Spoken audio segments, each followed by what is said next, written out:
putong bigas with malunggay. Masarap.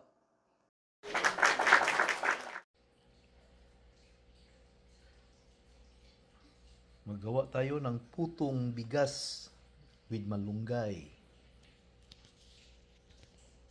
Ito na yung natin, rice flour.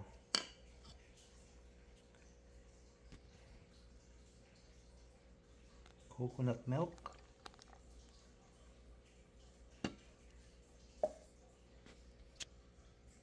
Ito na yung yeast natin.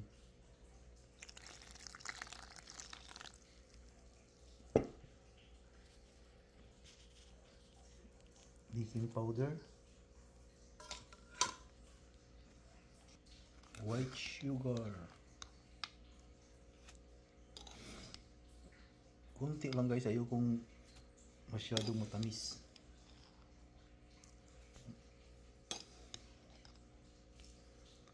Ayan, okay na yan.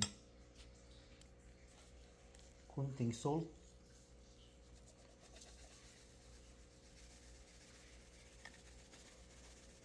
Ayan, tama na yan. Ayan, i-mix na natin.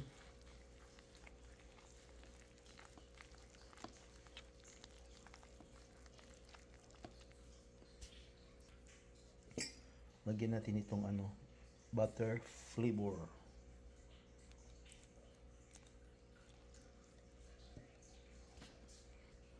Yun na, mix na natin mabuti.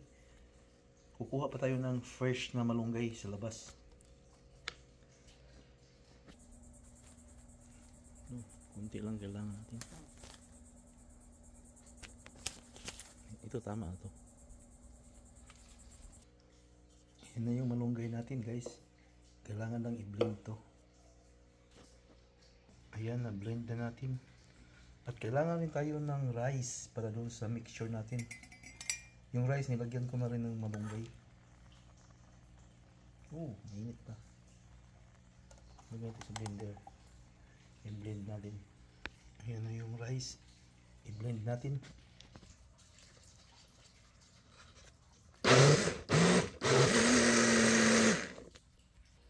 I-mix na natin yung mixture.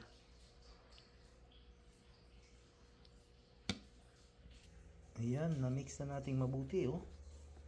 Ang bango, parang ice cream.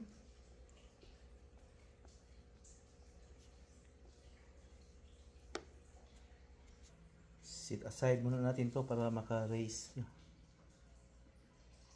Kukuha muna tayo ng dahon ng saging. Ito. Yan, kuha tayo ng dahon saging.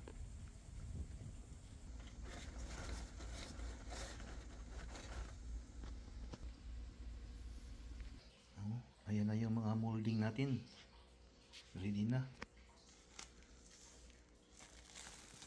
Saka,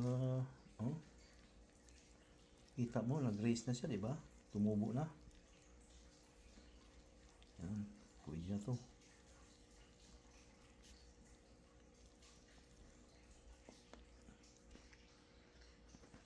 Ilagay na natin dito sa molding natin.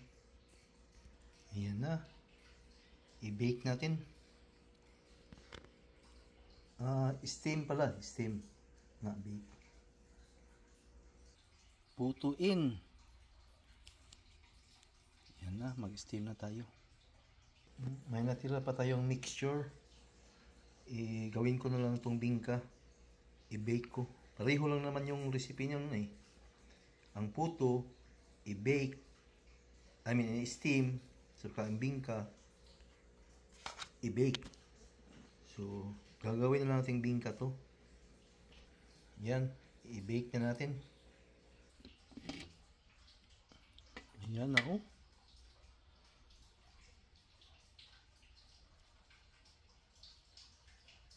Luto na.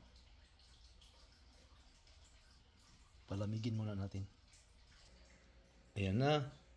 Tikman natin ang putong bigas with malunggay. Tingnan natin kung luto ba. Yan, luto.